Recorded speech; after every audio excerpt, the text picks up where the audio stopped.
हो बापू छड़ दे मन्नू तेरी भैन दी बजा दे बोलदा ते गाड़ी वाले बाहर अंदर ही नहीं निकल देती खड़ी बोली है ना मेरा सागड़े दा की बोलदा मैंने छड़ दे सी ते जरा मैं पावां दी दुकान दे खलारे जे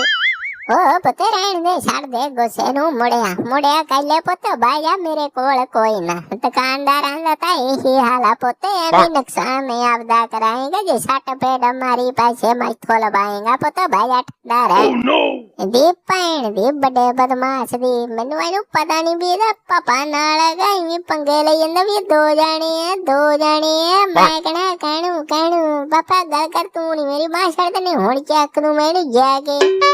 ओए बह जा बड़े जोर वाले बह जा तू की लेना बात आ मैथों चढ़ाई नहीं जांदी मेरे झाकड़े ओदे नाल सवाल लड़ेगा तू बह जा टके रे ठंडा रहा करे एवें ना पंगे लिया कर अगले ने बथाड़ कुट देना तेरा ला कर ला गल बापू तू भी ओदी साइड लेना तू दस भाई मेरी बात छड़ मड़े जमा हुण कढ ले ओनू अंदरों